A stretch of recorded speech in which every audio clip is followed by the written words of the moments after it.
This program is brought to you by the partners of A Rood Awakening International. Help others find truth. Support A Rood Awakening International today. The symbolism is all over the Bible. But what does it mean? Dr. Douglas Hamp breaks down the history of the woman that rides the beast. Who is she? What does she represent? And what is her role in the end times? You're going to find out tonight because it's the end of the sixth day, the sun is set. And this is Shabbat Night Live.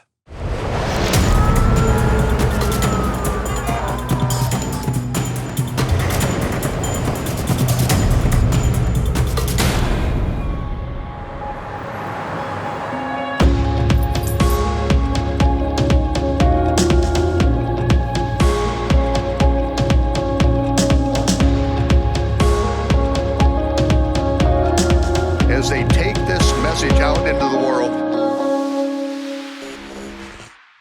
Well, Shabbat Shalom, Torah fans. Welcome to Shabbat Night Live with Michael Rood. Who or what is the woman that rides the beast? There are symbols all over the Bible and all over some of the world's most ancient artwork, too. So tonight, Dr. Douglas Hamp explains what it means in the fourth and final episode of Satan, the Ancient Enemy. We'll talk more about that in just a minute and more about our free online Yom Teruah event in just a second. But first, let's see where we are on the astronomically and agriculturally corrected biblical Hebrew calendar. This is the fourth and final Shabbat of the sixth month, which means that the fall feasts of Yehovah start next week. Let's talk about that with the Chief Operating Officer of Rood Awakening International, Ted Clayton.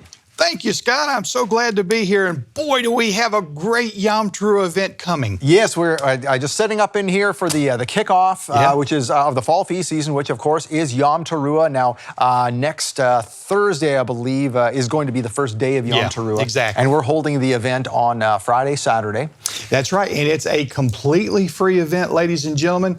And Scott, tell them where they need to go to sign up. Oh, very simple. YomTeruah2021.com. Simple as that. You'll go to a sign-up page. Why do you need a sign-up page if it's free? Because we have to send you a code. We have to send you a code to show you where to watch this thing, and it's different than that Yom Teruah 2021 page. So go to Yom Teruah 2021, sign up, get the code, and watch your email, because that's how we communicate with you back and forth, whichever email you enter in when you fill out the form. And then you'll get all of the details on that. But we're going to give you some of the details tonight. Right. Now, on September 10th, we have a special edition of SNL where we're going to be going through all of the guests and talking to them and giving you a little idea of what each and every one of them is going to talk about. But Scott, you also have a very special bonus teacher that's going to be on our MichaelRood.tv app. Talk to us about that. Right. So this will not be on the broadcast, but this will be on the app. And I spoke to Dr. Vladimir Zelenko. You may know his name from when he was developing a protocol when nobody had really any answers for the pandemic. Right. And he actually discovered something that worked, or at least worked to stave off a bad infection. Right. And so he shared that with then President Trump. And President Trump actually had a news conference about it. And so that's where Dr. Vladimir kind of came into the spotlight. And now he has been sort of, maligned for that kind of thing. But I thought, he's got some really good information and people really need to hear this.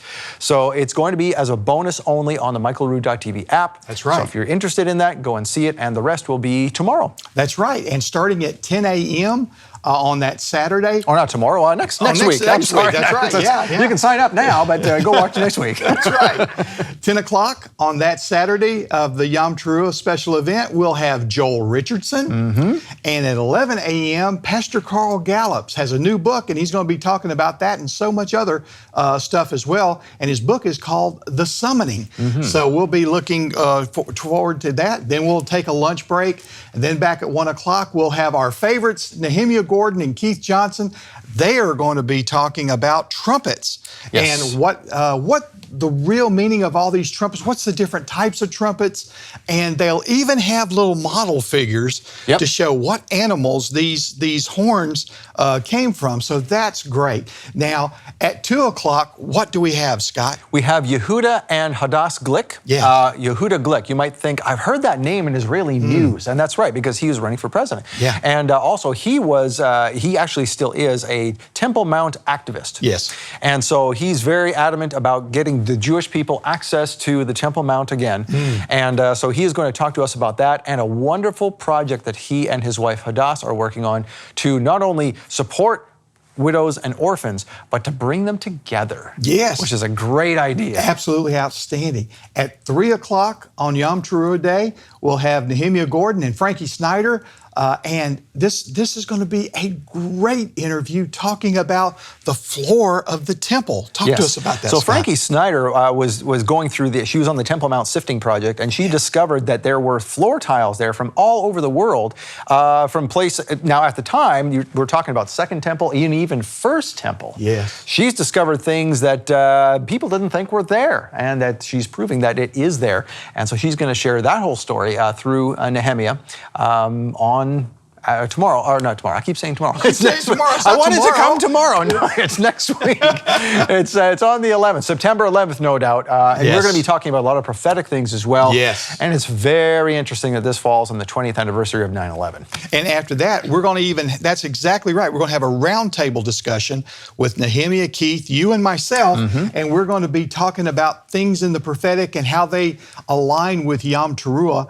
And then, of course, at 7 p.m., we got the best of Michael Rood, best Yom Teruah teaching ever. You're not going to want to miss a moment of this very special teaching with Michael. So be there at 7 o'clock for that. And Scott, once again, how can they sign up to watch this special event Very for free? simple. For free. Again, it's free, yes. Yeah. But we need to get your email address so we can send you the information how to sign up. And all you need to do is go to yomteruah2021.com, fill out the form, and watch your email. That's all you have to do. Plus, there's something we haven't even talked about, is that when people sign up to do that, they will get a coupon worth 20% off anything in our Rood store. Yes. For the duration of the event, and even after the event, because most of it is on Shabbat. We don't want to encourage buying on Shabbat. So you'll get it. The code is good from I believe it's noon that Friday until midnight Sunday.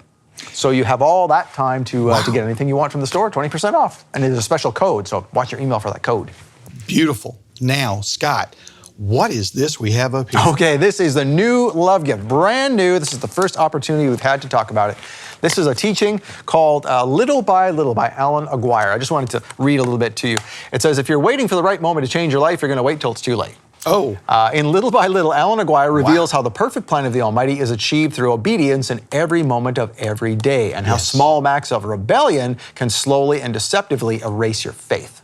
Wow. So little by little, one way or the other, that's how your life is going to go. Extraordinarily wise teaching here from Alan Aguirre. So that is a gift of $50 or more. We're going to give this to you. Right. So thank you for supporting the ministry.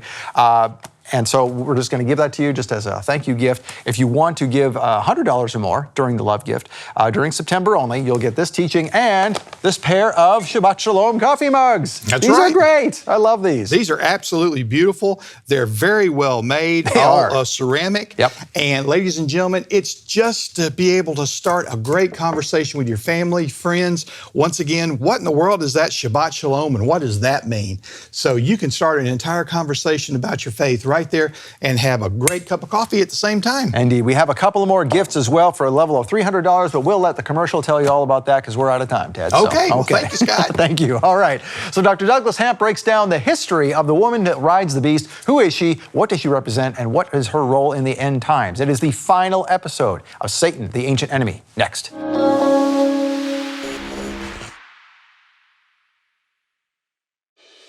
If you're waiting for the right moment to change your life, you're going to be waiting until it's too late. In this month's Love Gift teaching, Little by Little, Alan Aguirre reveals how the perfect plan of the Almighty is achieved through obedience in every moment of every day. Transformed by what? The renewing of your mind. It's like it's all in there. All we have to do is do it, submit to it and do it, and cooperate with the process. Right. Little by Little will challenge you to re-examine the busyness of life and take time for the important things that will build an impenetrable fortress of faith when difficulties arise. But the only way to watch it is to receive it as our gift. Donate a $50 love gift and we'll send you Little by Little with Alan Aguirre on DVD or Blu-ray. Or for a donation of $100, we'll send you Little by Little plus a pair of ceramic Shabbat Shalom coffee mugs, the perfect complement to your Torah study. Or as a special offer, for a donation of $300, we'll send you Little by Little. the Shabbat Shalom coffee mugs. Plus, this 10 Commandments monument with a framed depiction of Jerusalem. And this unique bookmark made of olive wood from Israel, etched with a verse from Psalm 122. These are special gifts from Michael Rood to thank you for your support. Make your donation today and receive the $50 gift, the $100 gift, or the $300 gift. Remember, this offer ends September 30th and supplies are limited. Call now to receive your gifts. 888-766-3610. That's 888-766-3610. Or get your gifts online at monthlylovegift.com.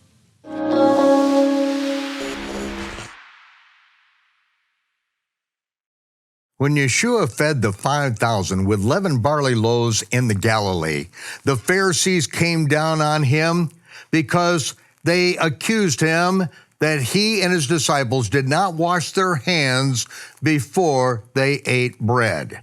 They did not wash their hands with a negelvesser and say this prayer, "Blessed are you, O Lord our God, King of the universe, who sanctified us by your commandments, commanding us concerning the washing of hands." Why didn't Yeshua do that? Why didn't his disciples follow that? Because it is takanot. It is a law which they invented, and Moses said no one is ever allowed to add to or subtract from. But the night of the Last Supper, Yeshua took bread and he put in place a rehearsal that was really put in place by the Kohen Gadol, the high priest after the order of Melchizedek. Melchizedek himself brought forth bread and wine to Abraham. And Yeshua interpreted that very thing. Baruch atah Yehovah Eloheinu melech haolam, hamotzi lechem mi'aretz. This is what Yeshua put in place, that before we eat bread, that we say this prayer. And as often as we do this, we do it in remembrance of him, because his broken body was broken for us, and by his stripes we were healed. So as often as we do this, as often we do it in remembrance of him. And Yeshua took the cup and he said, Baruch atah Yehovah Eloheinu melech haolam, Borei pri hagafen. The creator of the fruit of the vine, Yehovah, created the fruit of the vine. He said, this represents the renewed covenant in my blood. As often as you do this, remember me. And remember, I will be drinking this with you at the marriage supper of the Lamb.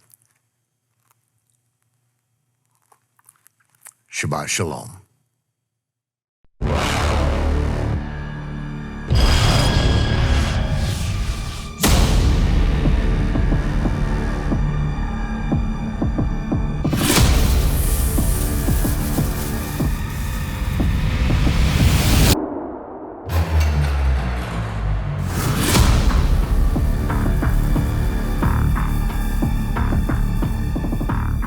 So the question of the night is, how do we understand Revelation? We understand Revelation by going back to Genesis. As Michael Rood says, in order to understand the beginning or the end, you have to go back to the beginning. It's all the same thing. Dr. Doug Hamp, welcome again to Shabbat Night Live. Thank you. Your new book, Corrupting the Image, is hot off the presses. It's on Amazon. We encourage everyone to get it. Just go to Amazon, search Corrupting the Image Part 2 by Dr. Douglas Hamp.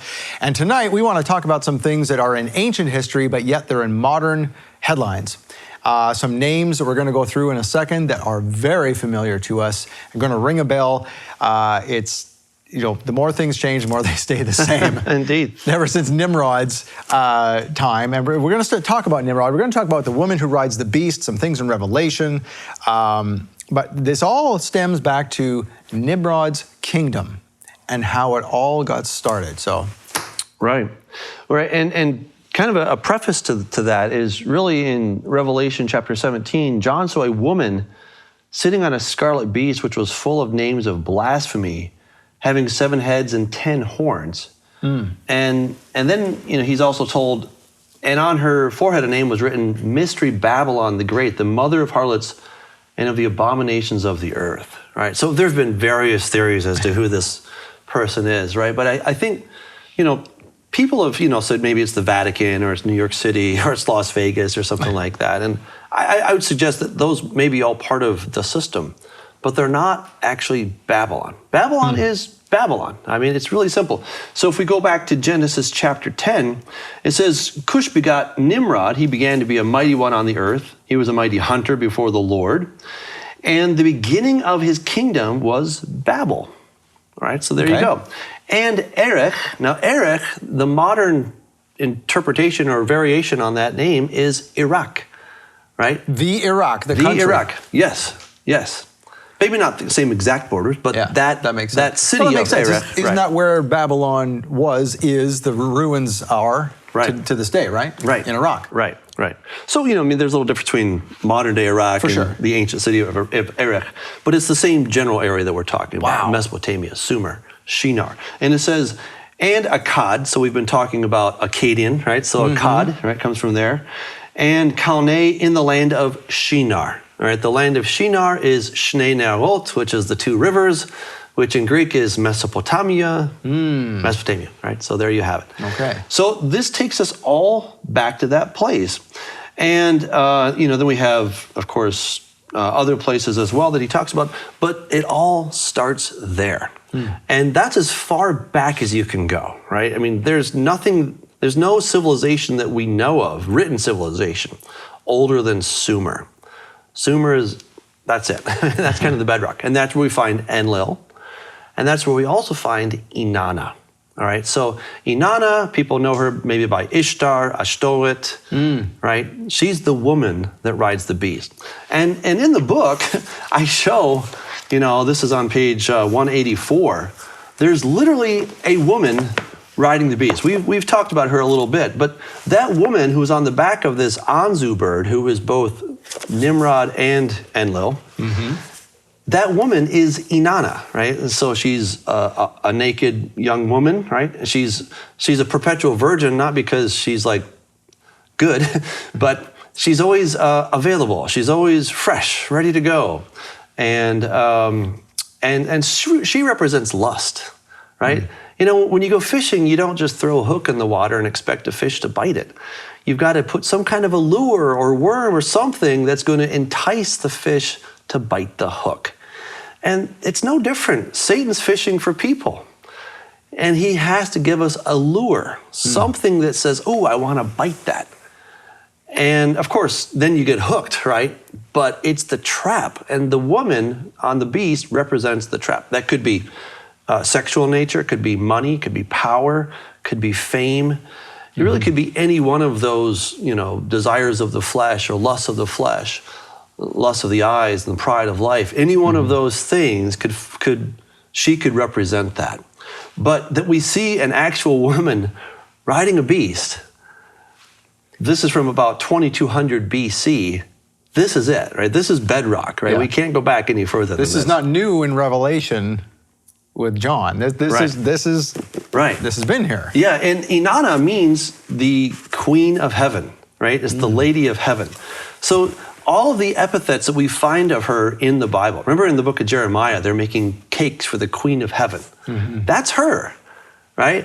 I mean, God is wrathful against the city of Babylon and the system of Babylon. He talks about it so many times. I mean, we've got a mention of Babylon in Isaiah 13, 14. It's in Isaiah 47, just to name a few. You've got it in Jeremiah 50, 51, 52. Then you have it in Revelation 14, 16, 17, 18, 19. And I missed a bunch, right? Because God is saying, look, I'm going to destroy this place because it's Babylon, the system that was created by Satan to lure us into following his devices instead of God's devices. And it really comes down to one simple idea, pleasure, right? God says that there are pleasures at his right hand forevermore. Jesus says that God is a good father who delights to give good gifts to his children.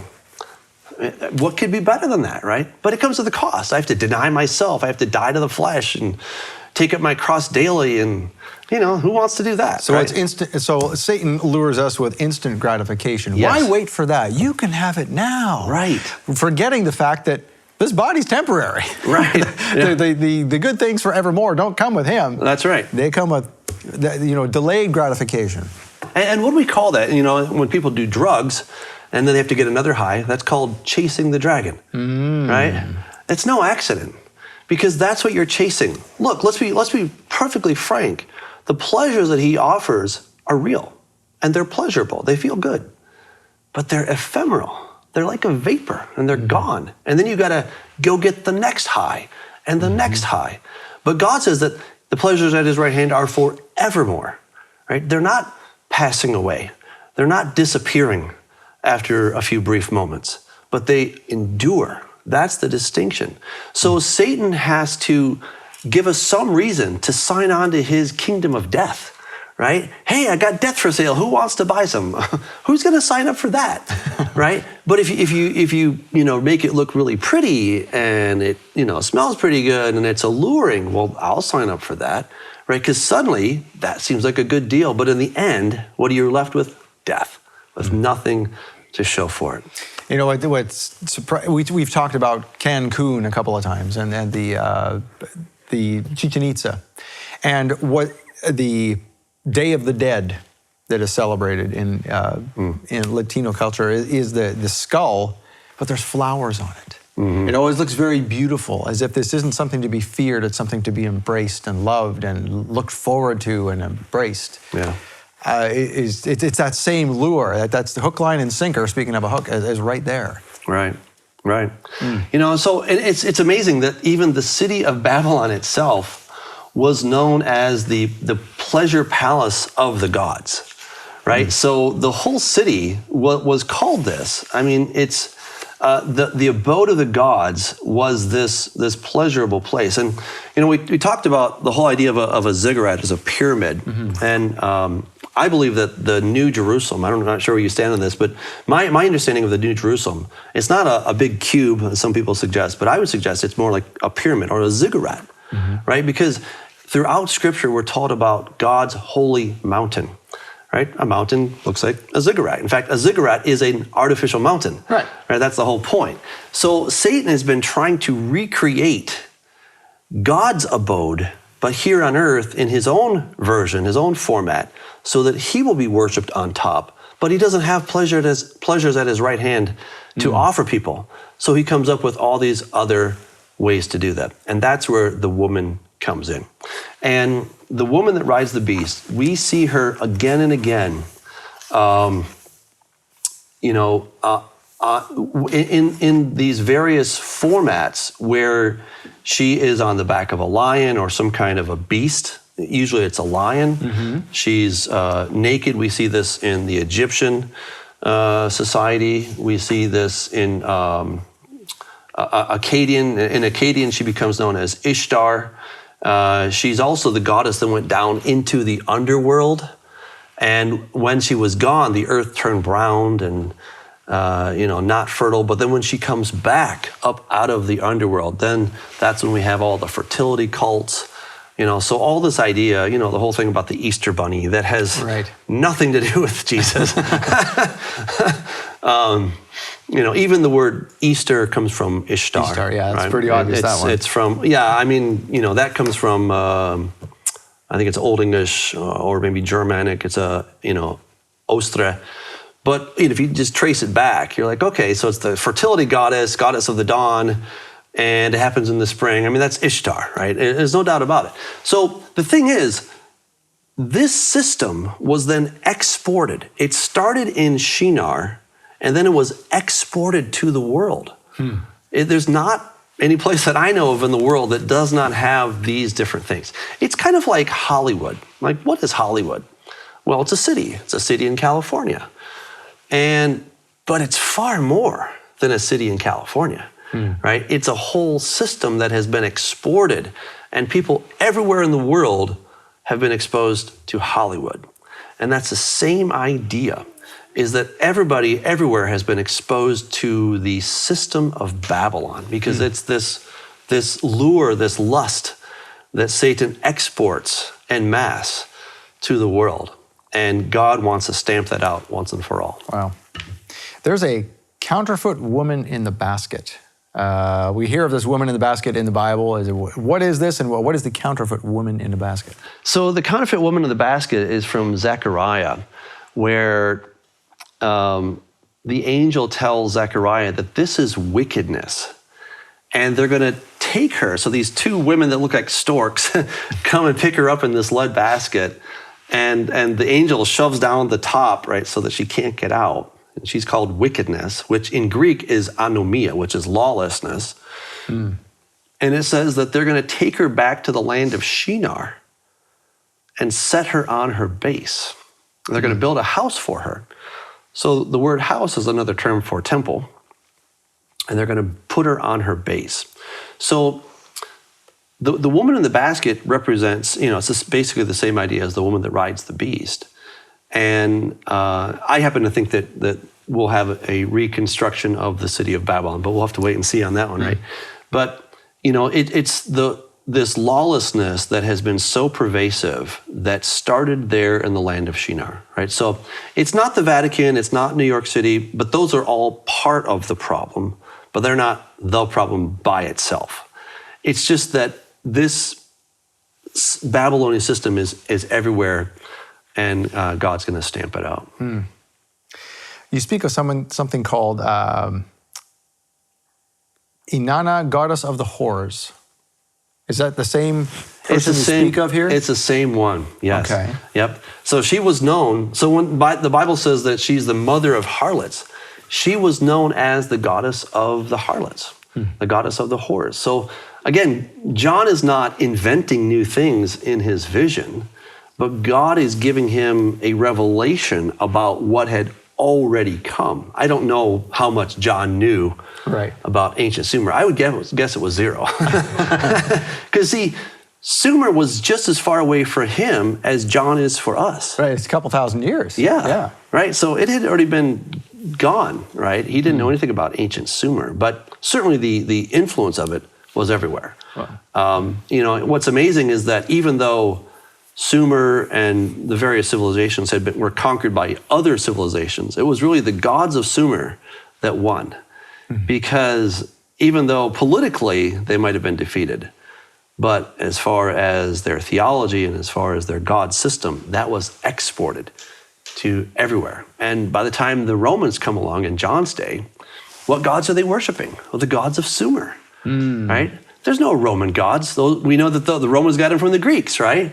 Where did the Greeks get them from? The Greeks got them from the Phoenicians and from other people in the land of Canaan and in the Middle East, right? And then those come from Sumer, which was started by who? By Nimrod. And it's interesting that who is the woman riding on? The beast, who is Nimrod, right? So it's the beast that's supporting the woman.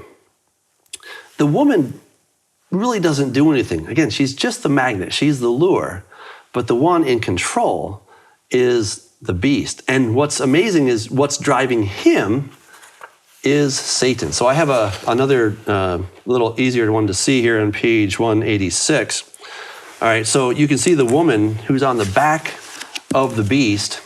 So the beast is both Enlil and Nimrod, but in the chariot, the guy who's driving is Enlil. So he's the one that's pushing the whole agenda. Interesting. Yeah. This riding on the beast and then the chariot almost, and you bring this out in your book right here about how Mystery Babylon is like a Trojan horse. Yeah. Something a little more recent in history, but how is it like a Trojan horse? Well, so yeah, the way that it's a Trojan horse, remember that according to the story, the Greeks were trying to take Troy. Their defenses were impregnable. And so they finally came up with an idea of, well, let's give them a gift. And then, of course, the Greeks were hiding inside the Trojan horse. The Trojans, they brought it into their city. And so then once they were inside the gate, then the Greeks were able to take the city. And that's the thing, is that when we're in God, we are impregnable. Just like when Balak wanted Balaam to curse the children of Israel, he could not do it because they were blessed. Didn't matter what he said. He could not curse them because they were blessed, right? So they had God's wall of fire protecting them.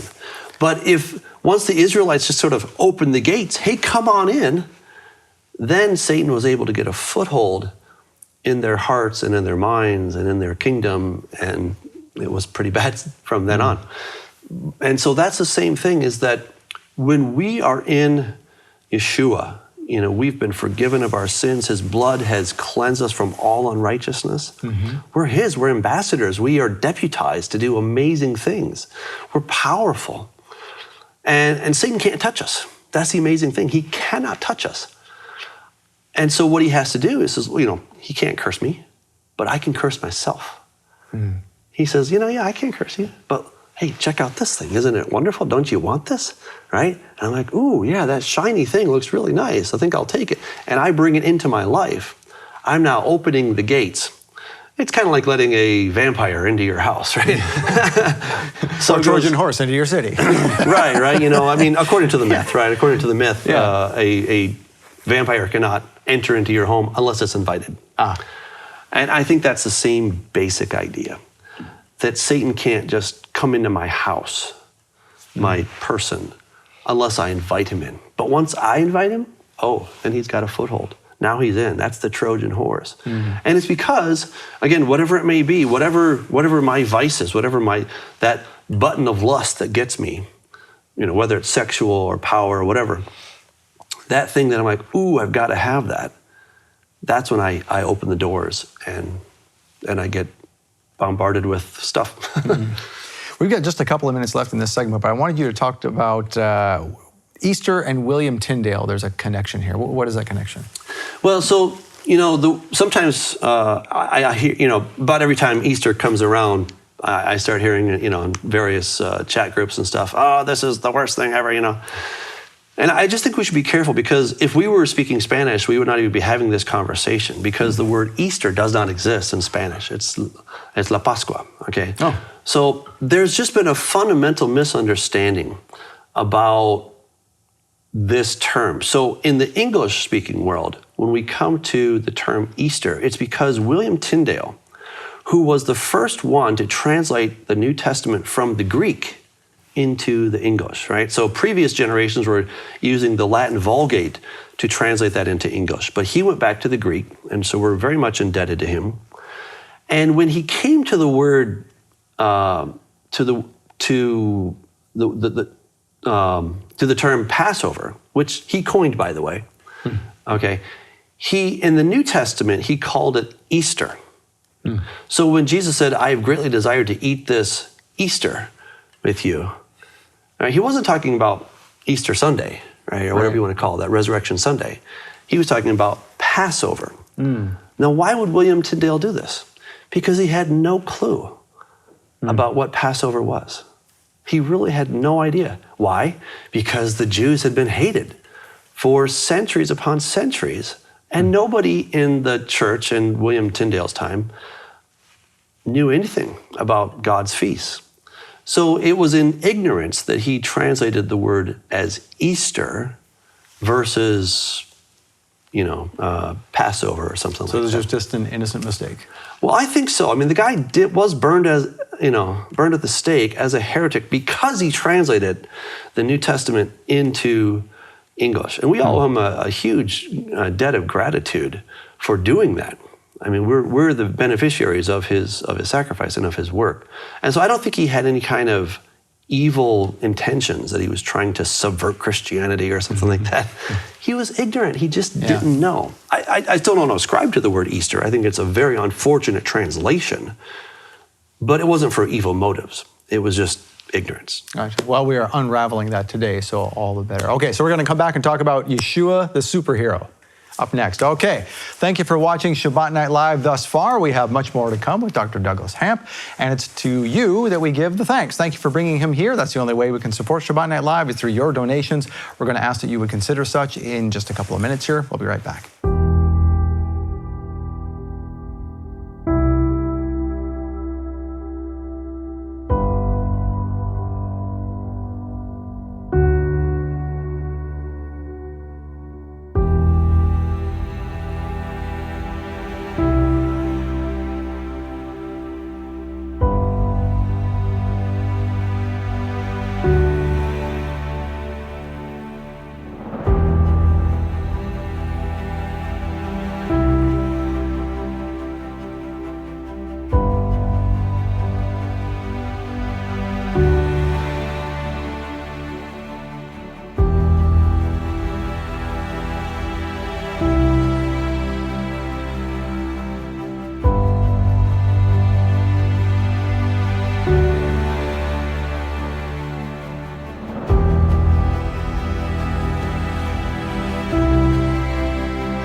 and thank you for supporting Shabbat Night Live. I also encourage you to support our guest today, Dr. Douglas Hamp, by going to Amazon and getting this, Corrupting the Image, Part 2, again on Amazon. And Dr. Doug, welcome back. And we were talking about all things related to Satan and to what is going to happen in the end times and Yeshua coming back. And there's a phrase in the Bible that says, the gates of hell cannot prevail. And it's a good cry of victory for Christians and believers. But what does that really mean in relation to what Yeshua did on the cross? Yeah. Well, it's a loaded question because there's a lot to it. And, that's just to kind of underscore what we've been doing. You might say, well, why are we talking about Satan so much? Because a lot of the story centers around what Satan has been doing. And Jesus' act on the cross was the remedy for what Satan did and what mankind did, of course, as well, right? We're the ones that got ourselves in trouble. But it was sort of at Satan's behest that a lot of these things happen. And I'd just like to read a passage from Matthew chapter 4. It says, this was to fulfill what was spoken through the prophet of Isaiah, the land of Zebulun, the land of Naphtali, along the sea road beyond the Jordan, Galilee of the Gentiles. The people who live in darkness have seen a great light. And for those living in the shadow land of death, light has dawned. From then on, Jesus began to preach, repent, the kingdom of heaven has come near. And I was like, okay, what is he saying? And this whole thing of the shadow land of death, right? That's really key here because the shadow land of death. So when we think about the geography, you've got the Sea of Galilee, and right next to the Sea of Galilee, on the east side of the Sea of Galilee, a little bit to the north, you have Mount Hermon, right? And whose headquarters were there? King Og. King Og was of the land of Bashan. Bashan means snake dragon, right? So here we have the God of the dead who's hanging out there, and it says the shadow land of death, right? They're living in the shadow land of death, literally, right? The mountain is overshadowing their whole area. And so when Jesus comes along, we often focus on many of the miracles and whatnot, but remember that the entire area of Galilee was overrun by unclean spirits. And, he crosses the Sea of Galilee and he goes over to Gadara. And as he's on the way, this crazy storm comes out of nowhere, right? And, Jesus is sleeping in the boat and the disciples are like, Master, we're gonna die. And you almost get the sense he's like, come on, I'm really in a good nap. Don't wake me right now, And then he gets up, he's like, why did you wake me again? Like, what's the problem? Well, we're gonna die. And what does he do? He rebukes the wind. Did the wind do something wrong? I don't think so. But we know that Satan has powers. When Satan came against Job, he was able to cause this great wind to come and destroy the house of Job's kids so that they were all killed. He has control, to some extent, over nature. And I would argue that as Jesus is crossing over, he's going from the land of Galilee into the land of the snake dragons, the land of Bashan, the shadow land, that's the land of death, not the shadow land, but the shadow land, the land of death. And he's crossing over. Why? Because Jesus is not on the defensive, he's on the offensive. He has come and he's doing battle with the forces of darkness, and he's taking the fight right to their doorstep. And so Satan is basically trying to keep Jesus away and sink his boat if he can, which he fails to do. Then when he gets there, who is he met by? He's met by this demoniac. And I think the book of Mark says there, or book of Luke says there are two of them actually. Now, Jesus says, what's your name? He says, Legion. A legion is anywhere from 4,000 to 6,000 soldiers. So that means in just one of these men, there are somewhere between 4,000 and 6,000 demons. And their goal is to try to stop Jesus. But they have no effect, right? He just says, come out, be quiet, right? He just commands them and they cower at him because now the King of Kings and the Lord of Lords has shown up, right? We've been talking about Ninurta, who's the Lord of the earth, as it were, and he's the hero that people have talked about for thousands of years. But now the real hero shows up, right? This takes us back to Genesis 3:15, where God said, I will cause enmity between you, Satan, and the woman, between your seed, which is Ninurta, and her seed, which is the Messiah, right? This has been this epic battle all along. And so here comes Jesus. All right, I'm getting to your question. It's all good build-up. Keep going. Okay, so the gates of Hades. Hades is just the Greek word for Sheol, right? Sheol means the grave, and that's, of course, where dead people are, right? And who is the king of the dead? Satan, right? We've seen this. We've seen this in his various epithets of Ug, Bad, all these other names for him. Those are all the same guy. What's also interesting is, just to back up a little bit, in Amos 5:26, it says, Amos 5:26, but you have borne the tabernacle of your god Sikut, and Chiyun your images, the star of your God, which you made for yourselves. And it's like, wait, who is this talking about? Now, I won't go into all the details, but it's Ninurta, okay? Ninurta is Sikut, that means arrow. That's one of his major epithets, was the arrow. And then Chiyun, in going back to Sumerian again, we find that it's Sag Ush, which is the head of death, also known as Saturn. And so we go back to death yet once again, right? They were worshiping the god of the dead.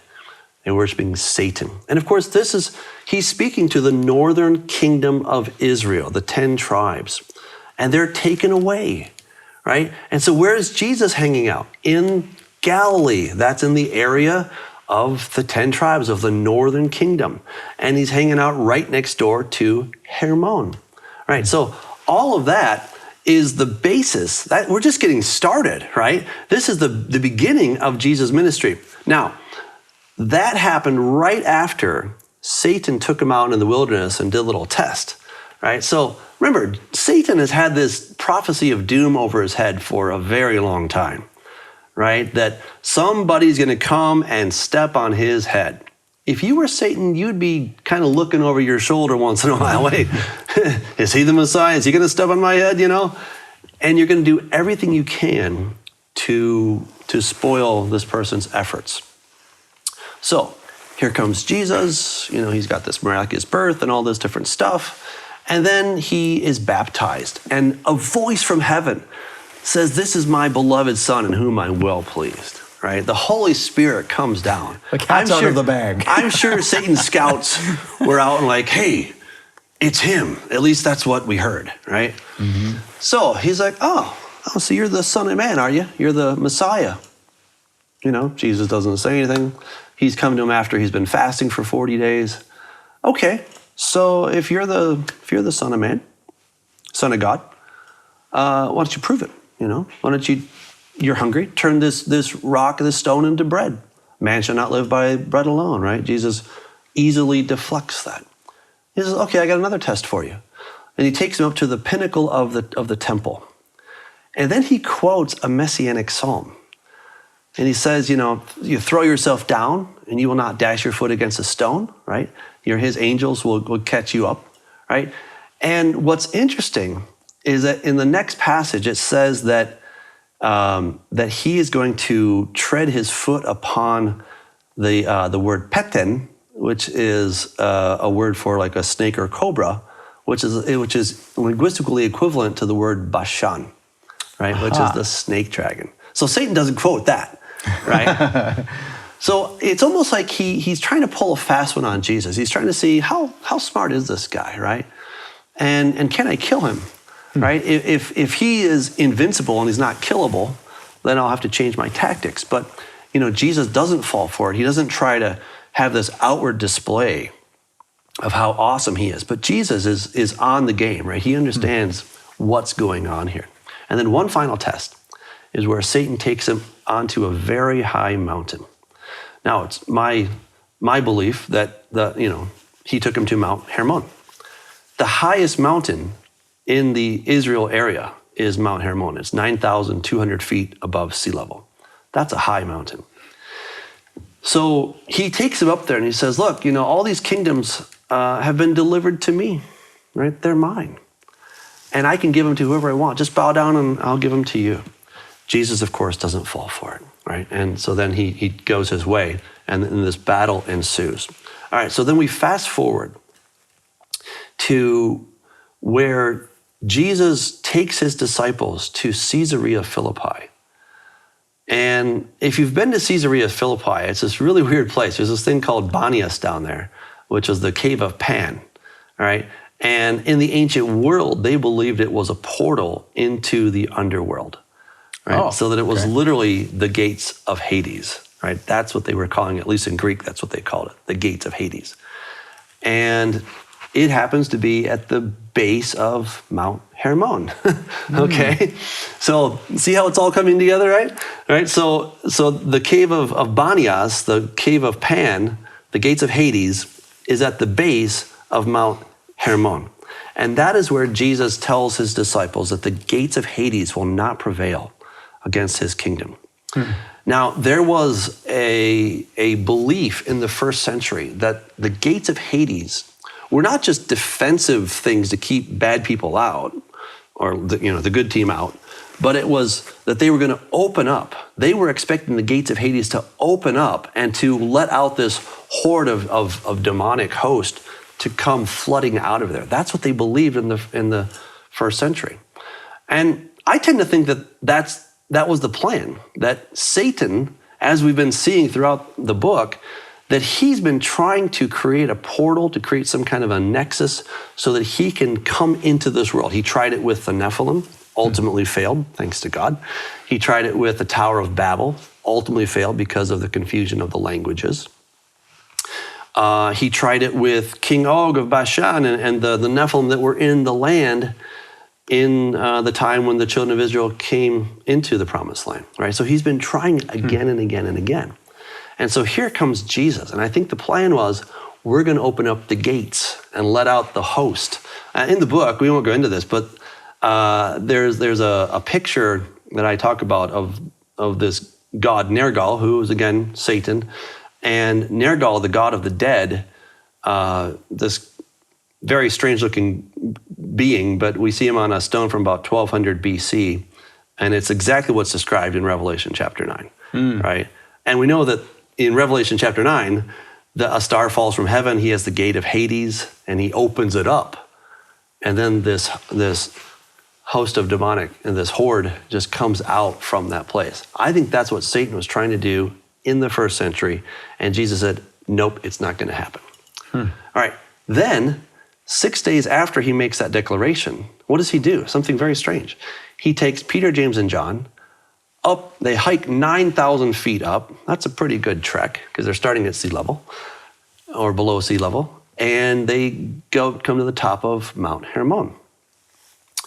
And then he transfigures, right? And he has this little chat with Elijah and Moses. Now, Elijah and Moses, according to the ancient rabbis, are the two people who are going to come before the day of the Lord, right? So I think it was almost like Jesus was having a decoy. It's interesting, in World War II, before D-Day, they set up a bunch of inflatable tanks on the northwest side of Great Britain to try to confuse the Germans, to make them think that they were going to go further north instead of down into the Normandy beach. And it worked, because all the Germans thought was that, no, the attack's going to come up in the north, when it really happened further south. And I think something like that was what Jesus was doing. Because, and there's more to the story, right? In Psalm 68 talks about, it's just amazing. Again, the whole time I was reading the book, I'm like, what? That's crazy. There's more? It's just one of those things, just like, this is a story that it just won't stop giving. It says, the hill of God is as the hill of Bashan, a high hill as the hill of Bashan. Why leap ye high hills? This is the hill which God desireth to dwell in. Yea, the Lord will dwell in it forever. The chariots of God are 20,000, even thousands of angels. The Lord is among them as in Sinai, in the holy place. So Bashan, this mountain of Bashan, is Mount Hermon. It's the same place. So Satan might have been like, wait, this Jesus going to the top of Hermon is a show of strength, and he's transfiguring.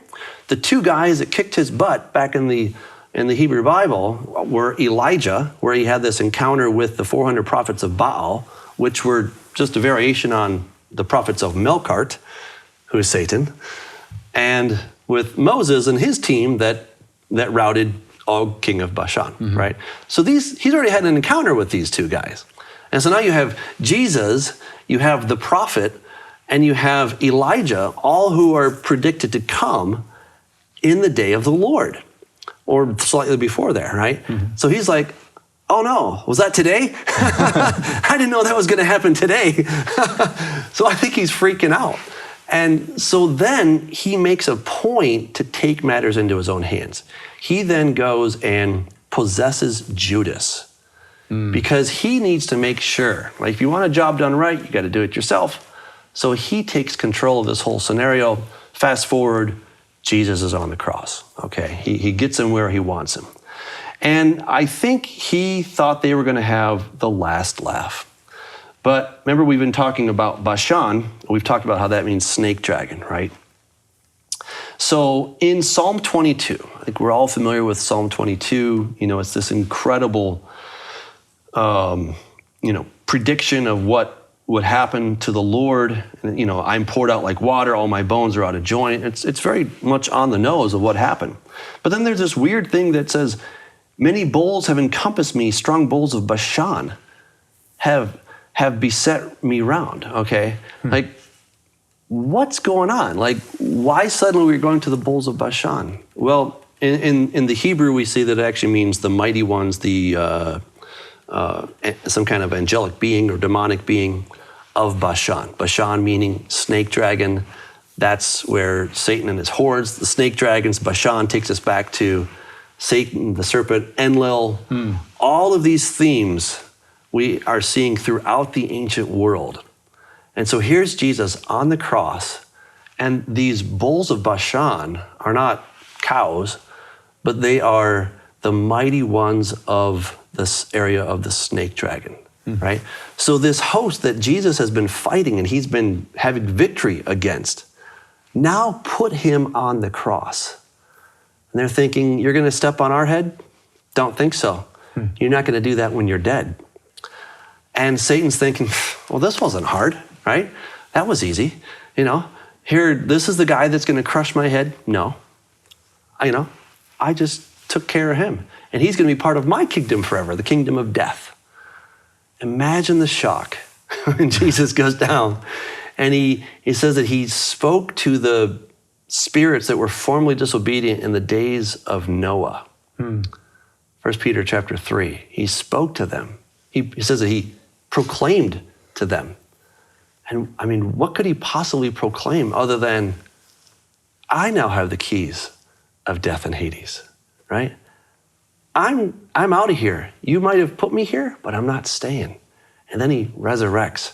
And Satan never would have done this if he really had understood the whole thing. But that is how Jesus got the authority back. He was able to win back that authority. And we've talked about the tablet of destinies. I believe the tablet of destinies is spoken of in Revelation chapter 5, where it talks about the scroll that's in the Father's right hand. And nobody was found worthy to open that scroll, except one, that who was slain, right? And the lamb that had been slain, and he was found worthy to open it. Because it wasn't about strength. It wasn't about who had more muscle. It was who had the authority. And the authority had been lost by Adam and Eve, and then it was regained by Yeshua. Wow. I love how it all comes together. We know how this story ends, don't we, Dr. Doug? Okay. Dr. Doug Hamp, thank you for joining us on Shabbat Night Live. It's been a wonderful series. We encourage you to get the book, Corrupting the Image. We've barely scratched the surface here. There's so much more. There's more than what's in here. 400 pages of information related to this whole series. Corrupting the Image, Part 2. You can find it on Amazon by Dr. Douglas Hamp. Thank you again for joining us on Shabbat Night Live. And to you, I wish you Shavua Tov. We'll see you next week on Shabbat Night Live. Shalom, Torah fans. Give this video a thumbs up and share it with a friend. Tap the subscription button and the bell icon. And I promise to update weekly with in-depth biblical research. Be sure to download the new michaelrood.tv app for both mobile and home devices for even more commercial-free content.